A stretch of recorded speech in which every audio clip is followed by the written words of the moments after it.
ठाकुर जी निकले आज खेलवे के काजे। और कैसे जा रहे हैं?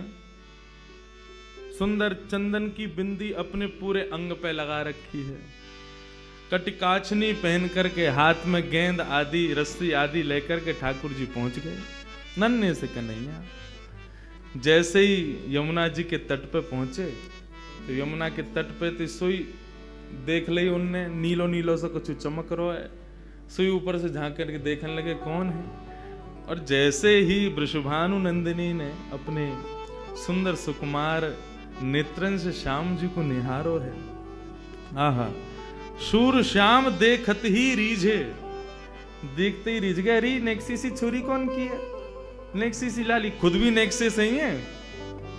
कई बार छोटे छोटे बच्चों से पूछो, उसके सामने दूसरा छोटा बच्चा उससे 6-7 महीने छोटा, उससे पूछो ये कौन है? छोटा बेबी है। वो खुद भी छोटा बेबी है लेकिन वो दूसरे को भी छोटा बेबी बोलता है।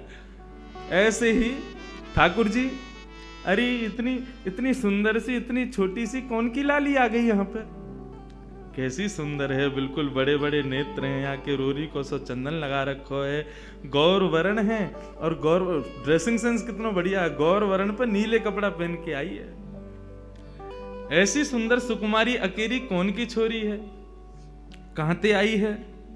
सब मन में भाव प्रकट हो रहे थे। इतने में ही सूरदास जी ने एक और पद गा दिया। सूरदास जी पूछ रहे हैं एक और पद गाओ। बूझत श्याम कौन तू गोरी, बूझत श्याम कौन तू गोरी, बूझत श्याम कौन तू गोरी, बूझत श्याम कौन तू गोरी, बूझत श्याम कौन तू गोरी, बूझत श्याम कौन तू गोरी। हम भागवत कथा के अभ्यासी वक्ता है ना, वहां इतने पद गा नहीं सकते। वहां तो एक आध पद गा दे दिल में तो बहुत बड़ी बात है, लेकिन 4 दिन मुझको खुली छूट मिली है, एक के बाद एक पद ही चलेंगे। क्योंकि देखो, किशोरी जी को जानना हो, श्याम सुंदर की ब्रज की लीला में प्रवेश तो इनसे ही मिलेगो, इनके बिना नहीं मिलेगो। जैसे भागवत की कथा में श्लोक बहुत जरूरी हैं, ऐसी किशोरी जी के भाव में तो पद की विशेषता ज्यादा है। इन पदन को श्लोक से कम मत समझियो और चित्रण बनाओ अपने हृदय में। बूझत श्याम कौन तू गोरी, बूझत श्याम कौन तू गोरी, कहाँ रहती काकी है बेटी, कहाँ रहत काकी है बेटी, देखी नहीं कहूँ ब्रज में खोरी, देखी नहीं कहूँ ब्रज खोरी, देखी नहीं कहूँ ब्रज खोरी, देखी नहीं कहूँ ब्रज खोरी, बूझत श्याम कौन तू गोरी, बूझत श्याम कौन तू गोरी। तुम्हारो घर कहाँ है? कौन की लाली हो तुम छोटी सी? तुम्हारे बाबा कौन है? कहाँ तुम्हारो घर है? मैंने कभी तुमको पहले तो देखो ना यहाँ ब्रजमंडल में, कहाँ ते आई हो? नहीं अपना परिचय तो दो। किशोरी जी बोली हम अपना परिचय दें? बोले हाँ। बोले देखो, ब्रज में आवे को हमारा कोई काम ना है, हम तो यहाँ कभी आवे ना है, हम तो अपनी वृषभानु जी को हमारो घर है, वही में बहुत जगह वहीं खेलने, हम तो कभी आमे ना है, और हमें तो डर और लगे यहाँ आवे में। ठाकुर जी बोले क्यों, डर क्यों लगे?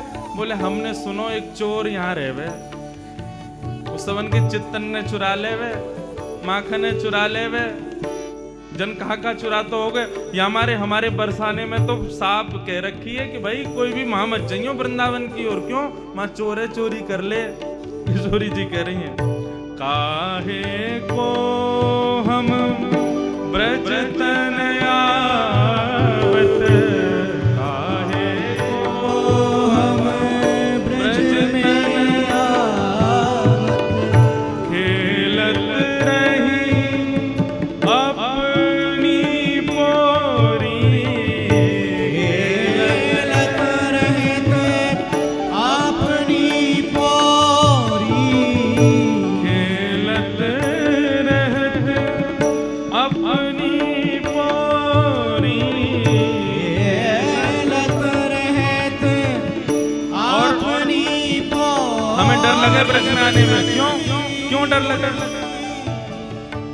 सुनत रहत श्रवणन नंद ढोटा, सुनत रहत श्रवणन नंद ढोटा, सुनत रहत श्रवणन नंद ढोटा, सुनत रहत श्रवणन नंद ढोटा, करत रहत माखन की चोरी, करत फिरत माखन की चोरी, करत रहत माखन की चोरी।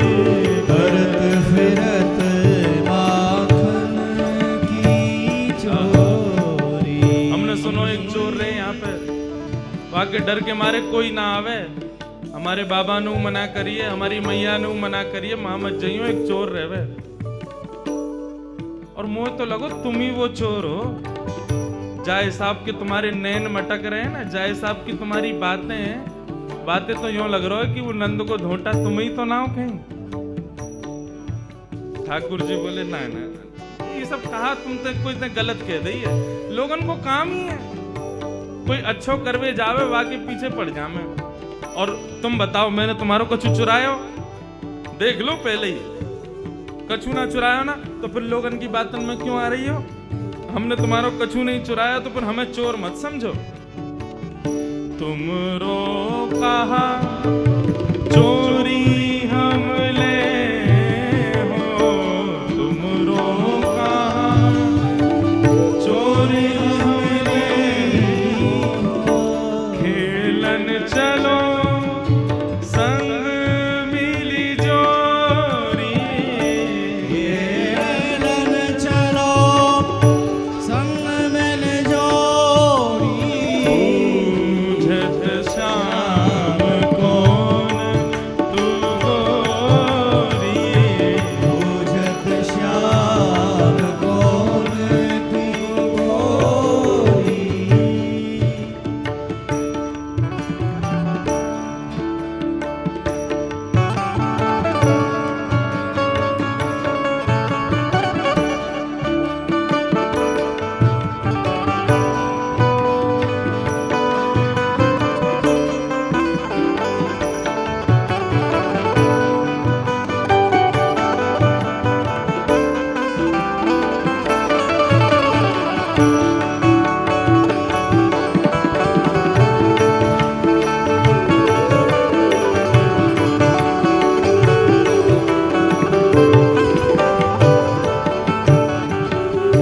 सूरदास प्रभु रसिक शिरोमणि, सूरदास प्रभु रसिक शिरोमणि, सूरदास प्रभु रसिक शिरोमणि, सूरदास प्रभु रसिक शिरोमणि, सूरदास प्रभु रसिक शिरोमणि, सूरदास प्रभु रसिक शिरोमणि,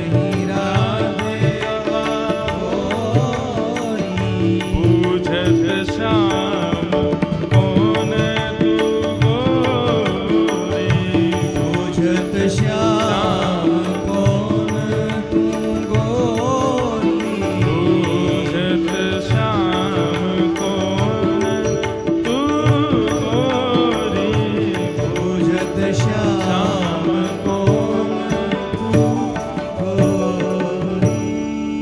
कौन हो आप? कहाँ ते आई हो? तुम्हारे बाबा कौन है?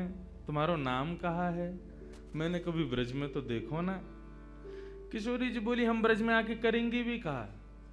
हमारे बाबा ने इतना बड़ो भवन बना रखो, हम तो वहीं खेलें। वो तो आज हम खेलते खेलते आ गए और ब्रज में आवे में तो हमें डर लगे, यहाँ तो एक चोर रहे। हमारी मैया बाबा बता में उस सबन की चोरी कर ले, हमारे हम डर के मारे आमे ही ना है। ठाकुर जी बोले, मैंने कहा चुरा लियो तुम्हारो? किशोरी जी बोली, मोह को लगे तुम ही वो चोर हो। ठाकुर जी बोले, तो मैंने कछु चुराया तुम्हारो? न चुराया तो कछु ना है, तो फिर आप ऐसा क्यों सोच रही हो कि मैं चोर हूं? और बल्कि एक बात कहूं, मेरी और तुम्हारी जोड़ी तो जच और रही है। देखो तुम गोरी गोरी, मैं सांवरो सो, बढ़िया लगेंगे, संग में रहेंगे। तो चलो खेलवे, चलो हमारे संग। सूरदास प्रभु रसिक शिरोमणि, ऐसे रसिकन के शिरोमणि हैं ठाकुर जी। बाग पटुता तो इतनी बढ़िया उनके पास में, ऐसे मना लें। बातनी मुरई राधिका भोरी, भोरी सी राधिका रानी को उनने अपनी बातन में फंसाए लियो। और पहले ही मिलन में किशोरी जी को हाथ पकड़ करके अपने संग खिलावे ले गए ठाकुर जी। प्रथम मिलन को यह भाव श्री सूरदास जी वर्णन कर रहे हैं। बंधुओं, श्रीमद् भागवत का एक भाव सुनो। वैसे तो यहां पे सब श्री राधा दास ही बैठे हैं, लेकिन जिनको कृष्ण विरह व्याप्त है उनके लिए श्रीमद् भागवत में एक सूत्र बताया कि तुम्हारी भक्ति कभी इतनी प्रबल हो जाए, इतनी श्रेष्ठ हो जाए कि तुमको कृष्ण विरह होने लग जाए, ठाकुर जी के विरह में नेत्रों से आंसू ना रुकें। ऐसी स्थिति यदि तुम्हारी हो जाए तो उस समय तुमको क्या करना चाहिए? ठाकुर जी तो बड़े नटखट हैं, सामने प्रकट होंगे ना। तो ये कथा भागवत में ऐसी बताई गई कि जब ठाकुर जी अपनी लीला संवरण करके गए, तब भगवान 16,100 पटरानियों को द्वारिका में छोड़ गए, 8 पत्नियों को अपने संग ले गए। उन 16,100 पटरानियों को अपने संग लेकर के भगवान के परपौत्र वज्रनाभ लेकर के वृंदावन आ गए थे। बहुत ध्यान से सुनिएगा। वृंदावन पधारे भैरव, बहुत ध्यान से सुन।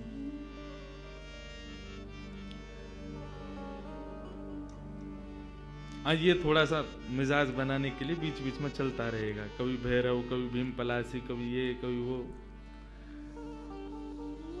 किशोरी जी संगीत की अधिष्ठात्री, कल रात की चर्चा में यही आया। अच्छा एक भाव बताऊं, ठाकुर जी का और किशोरी जी का दोनों का परस्पर प्रेम जब कहें या सुने, उस समय राग पीलू यदि सुना जाए, ठाकुर जी के परस्पर प्रेम का भाव प्रकट होता है पीलू राग में। कल के विषय में उसको रखेंगे, आप देखिएगा। ठाकुर जी का जब परस्पर प्रेम किशोरी जी के संग होता है, उस समय मानो ऐसा लगता है कि वेणु राव कोई और नहीं, श्याम सुंदरी कर रहे हैं। अन्यत्र कोई भी वाद्य बज रहा है तो ऐसा लगेगा मानो साक्षात किशोरी जी बजा रही हैं। ये मेरा अनुभव है व्यासपीठ का। जब श्यामा श्याम के परस्पर प्रेम का वैसे तो भाव मैं कहता नहीं, क्योंकि अनधिकारी लोग हैं, सबके मध्य क्या कहना, लेकिन कभी यदि भाव आता है और प्रकट होने लग जाता है तो उस समय यदि पीलू भाव हो तो सच में ऐसा नहीं लगता बंशी वाले भैया बजा रहे हैं, ऐसा लग रहा है श्याम सुंदर बजा रहे हैं। वैन जो बजता है तो ऐसा लगता है कि मानो स्वयं श्री किशोरी जी बजा रही हैं। उन्हीं के दोनों भाव से ये सब संगीत प्रकट हो रहा है। तो ये संगीत तो माध्यम है, इसी से ही दोनों का परस्पर प्रेम प्रकट हो। बहुत ध्यान से सुनना। तो बज्रनाभ जब भगवान की 16,100 पटरानियों को लेकर के वृंदावन आए, कृष्ण पटरानियां विरह में रहती हैं श्याम सुंदर के, इतना स्मरण करती हैं कि उनको दिन रात केवल ठाकुर जी का ही स्मरण होता है। कहां है श्याम सुंदर, कैसे हैं श्याम सुंदर। एक दिन वृंदावन में विचरण करती हुई समस्त कृष्ण पटरानियां यमुना पुलिन पर पहुंची और बहती हुई कलकल निनाद करती हुई उस यमुना का जब दर्शन करती हैं, तब यमुना जी से कहती हैं, हे यमुना, हम कृष्ण पटरानियां हैं, हमको इतना विरह व्याप्त है, हमको इतना कष्ट हो रहा है, तुम भी कृष्ण पटरानी हो, तो तुम इतना कलकल करके और इतने आनंद में प्रवाह कैसे कर रही हो? तुमको शोक क्यों नहीं हो रहा? तुमको कष्ट क्यों नहीं हो रहा? क्या तुमको कृष्ण स्मृति नहीं होती? कृष्ण विरह तुमको नहीं होता? तब यमुना जी प्रकट हो गई और यमुना जी प्रकट होकर के उन समस्त कृष्ण पटरानियों से कहती हैं, क्या बात है, क्या कहना चाहती हो? बोले, हम बस ये कहना चाहती हैं, ये जो कृष्ण विरह है, ये प्रत्येक दिन हमें होकर के मानो ऐसा लगता है हमारे प्राण निकल जाएं, लेकिन प्राण निकल भी नहीं पाते हैं। हमारी स्थिति अवर्णनीय है, हम उसका वर्णन नहीं कर सकते। तुमको प्रसन्नता में बहते देख हमारे मन में ये प्रश्न उठ रहा है कि तुमको कृष्ण विरह क्यों नहीं है, तुम बताओ ना। तब यमुना जी कहती हैं, मुझे भी हुआ था कृष्ण विरह तुम्हारी तरह, संपूर्ण यमुना सूख गई थी वृंदावन में, लेकिन मुझे इस पृथ्वी पर लाने के लिए कृष्ण ठाकुर जी से प्रार्थना की थी किशोरी जी ने। यत्र वृंदावनम नास्ति यत्र नो यमुना नदी, यत्र गोवर्धनम नास्ति तत्र नो रमते मनः।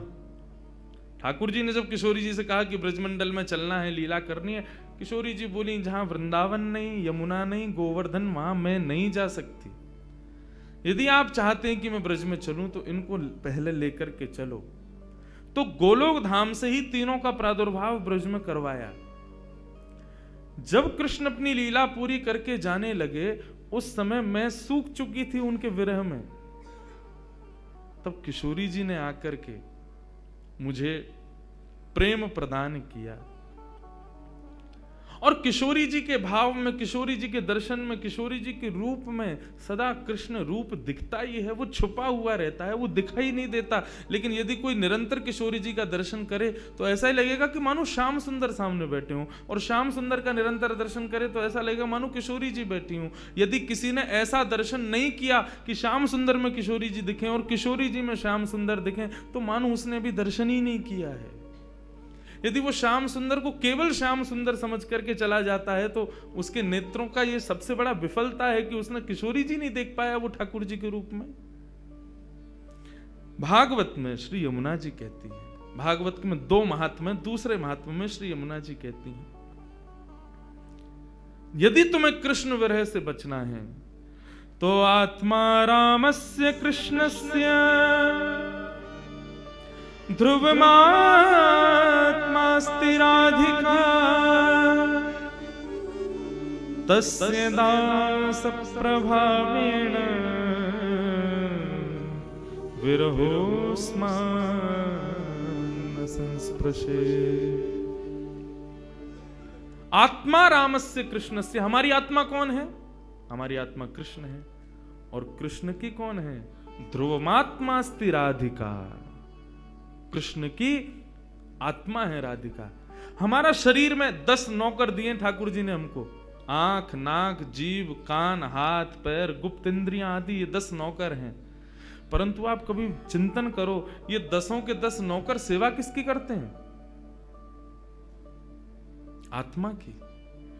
आत्मा को जो चाहिए 10 के 10 उसके सामने प्रस्तुत करते हैं। आंख कहते हैं ऐसा दृश्य दिखाओ, तुरंत हम भाग दौड़ करते हैं, पैसे कमाते हैं, फ्लाइट पकड़ते हैं उस दृश्य को दिखाने के लिए। उससे होता क्या? बहुत अच्छा लग रहा है। किसको लग रहा है? आत्मा को लग रहा है। मुझे तो रसगुल्ला खाना है। क्यों खाना है? किसको अच्छा लगेगा? जीभ को। जीभ पर कितनी देर रसगुल्ला टिकता है? ज्यादा से ज्यादा 1 मिनट। उसके बाद वो सुख किसके पास जाता है? आत्मा के पास। गर्मी हो रही है, एसी चलाओ, त्वचा पर एसी का स्पर्श होता है, लेकिन प्रसन्नता किसको होती है? आत्मा को। हमारी प्रत्येक इंद्रिय का कर्म प्रसन्न करता है आत्मा को, और वो आत्मा किसकी प्राप्ति करती है? कृष्ण की। तो सोचो, वो कृष्ण की आत्मा कौन है? उन कृष्ण की आत्मा राधा है। हमारी आत्मा कृष्ण, कृष्ण की आत्मा राधा। मतलब जिस प्रकार हमारा शरीर पूरे दिन सेवा में लगा रहता है हमारी आत्मा की प्रसन्नता में, ऐसे कन्हैया लगे रहते हैं किशोरी जी की प्रसन्नता में, पूरे दिन उनकी सेवा में। तो बोले तस्य दास प्रभावेण। गलती कर रही हो, श्याम सुंदर के चरण छोड़ो, बहुत एविला आदमी है, पूरे दिन एक पता नहीं ना जाने किस गुमान में रहता है। यमुना जी कह रही हैं, बोले उनका दासत्व छोड़ो, तो बोले वो जिसके दासत्व में रहते हैं उन किशोरी जी की शरण में जाओ। तस्य दास प्रभावेण विरहोस्मान न संस्पृशेत। तुम जैसे किशोरी जी के शरण में जाओगे तुमको विरह नहीं होगा। क्यों? श्याम जिनके चरण। कभी भी तुम्हारी इच्छा हो श्याम सुंदर का दर्शन करना है, किशोरी जी से ने प्रार्थना कर दियो, लाडली जी ने कन्हैया को दर्शन करना। बोले कृष्ण का शब्द उच्चारण करती है राधा रानी, इतने में तो कन्हैया सामने होते हैं। इसलिए उनके दास बन जाओ, तुमको विरह कभी नहीं होगा। लोग सुन रहे कि किशोरी जी और ठाकुर जी को प्रथम मिलन भयो, और प्रथम मिलन के बाद थोड़ी देर क्रीड़ा करी। क्रीड़ा करने के बाद श्याम सुंदर बोले, हे लाडली जू, आप कभी हमारे निवास पर पधारो। किशोरी जी बोली, हाँ एक दिन जरूर आऊंगी, काउदना अवकाश भयो। तो अब दोनों जा रही हैं वहां से। श्याम सुंदर अपने घर को जा रहे हैं और किशोरी जी अपने घर को जा रही हैं, लेकिन एक दूसरे के रूप माधुरी पर ऐसे मोहित भये हैं कि जा तो रहे हैं कुंजन में, लेकिन एक दूसरे को देखते देखते देखते देखते आगे एक कुंज ऐसी आवे, दोनों फिर से मिल जामे। अरे हम तो फिर से यहीं आ गए, आप सुनो, आप वहां से जाओ पल्लंगते में, यहाँ से जाऊंगो। दोनों एक दूसरे रास्ता भटक करके जामे, लेकिन आगे आकर के फिर मिल जामे। किशोरी जी बोली, अब एक काम करो, मैं यहीं खड़ी हूं, पहले तुम जाओ। किशोरी जी, ठाकुर जी के नाम मैं खड़ा हूं, पहले तुम जाओ यहाँ से, फिर जाएंगे। ऐसे करते करते पूरा दिन व्यतीत है गयो, ना किशोरी जी जामे ना श्याम सुंदर जामे। दोनों को मन रहे कि हम दोनों संग ही निवास करें, संग ही विराजें, संग में ही आनंद करें। ऐसा भाव हमारे ब्रज में एक बहुत सुंदर भाव गाते हैं किशोरी जी के।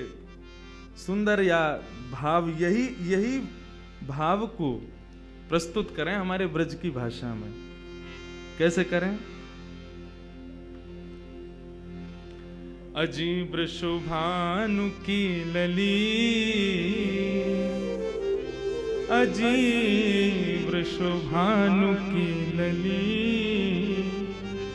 या सावरियों स्नेह रो लगाए के चली। अजीब शुभानु की लली, सावरिया सुनेहरा लगाए के चली। अजीब शुभानु की लली, सावरिया स्नेहरा लगाए के चली। अजीब शुभानु की लली, सावरिया सुनेहरा लगाए के चली। अजीब शुभानु की लली, सावरिया स्नेहरा लगाए के चली। अजीब शुभानु की लली, सावरिया सुनेहरा लगाए के चली। बोलो वृषभानु नंदिनी की जय हो।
छिड़कूं लाला तेरी पगड़ी।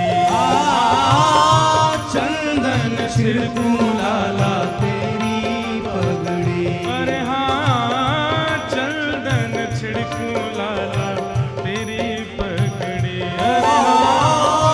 चंदन छिड़कूं लाला तेरी पगड़ी। अजीब शुभानु की लली कान की लली सांवरियों से नेहरो लगाए के चली। अजीब शुभान की लली सांवरिया सोने हेरा लगाए के चली। अजीब शुभानु की लली सांवरियों से नेहरो लगाए के चली। अजीब शुभान की लली सांवरिया सोने हेरा लगाए के प्रेम से चली। करताल बजाओ जय हो।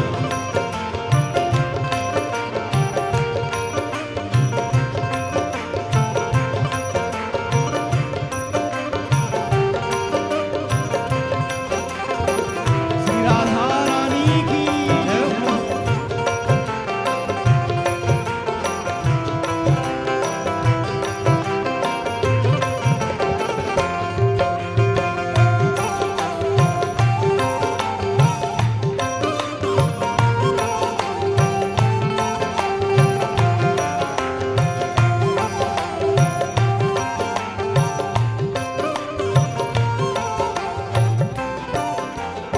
पहले किशोरी जी ने न्योता दिया ठाकुर जी को, अयो रे अहीर के तू हमरी गली, कभी हमारे बरसाने अयो चंदन छिड़कूं लाला तेरी पगड़ी। तू आवेगो तो पर चंदन छिड़कूंगी, चंदन छिड़कवे को मतलब तेरा बहुत सम्मान करूंगी। ठाकुर जी बोले नेक्सी सी है और देख गुमान कैसो करे। बातन ने कैसी बोले पटक पटक के अपने मुंह में थे। नैनो नैनो कजरा मुख भर्यो पान। नैनो नैनो गजरा मुख भरो पान। ये विचार करके कितना सुख मिलता है। नन्ही सी किशोरी जी हैं, कुछ ज्यादा किशोरी जी श्रृंगार में रुचि ना रखें। किशोरी जी के जितने भी पद सुने, जितने भी भाव देखे, किशोरी जी के श्रृंगार का वर्णन हमेशा ऐसे किया कि किशोरी जी बहुत हल्को से श्रृंगार करें। ठाकुर जी कह रहे हैं कैसी देख गुमान कर रही है, मुंह में पान भरो भयो और नैने नैने कजरा लगायो, बिल्कुल हल्को सो कजरा। हाँ नैनो नैनो कजरा मुख भरो पान।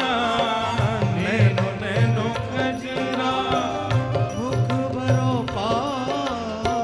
बारी सी उमरिया राधे बड़ोरी गुमान। हाँ, बारी सी उमरिया राधे बड़ो ही गुमान। अरे हाँ बारी सी उमरिया राधे बड़ो ही गुमान। हाँ बारी सी उमरिया राधे बड़ो ही गुमान।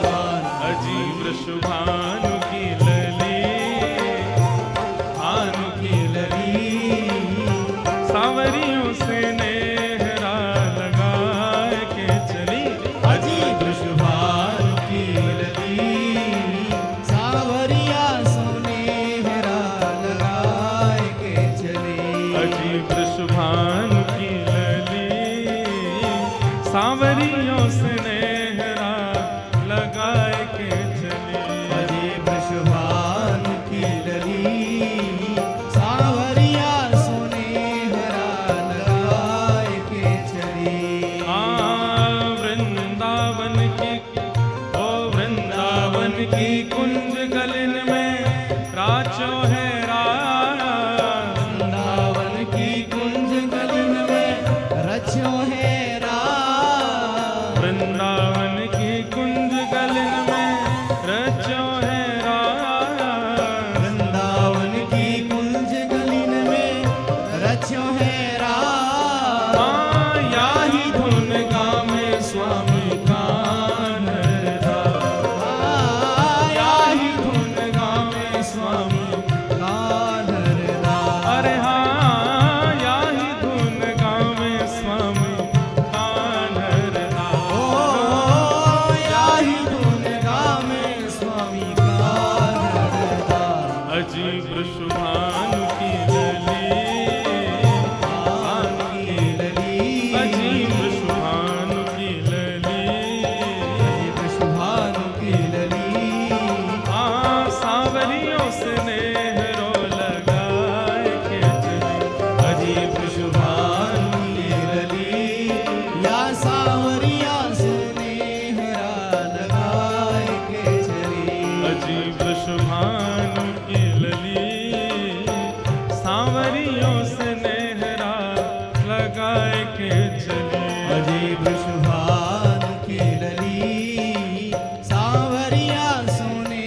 वृषभानु की लली सांवरियों से नेहरा लगाए के अजे वृषभानु की लली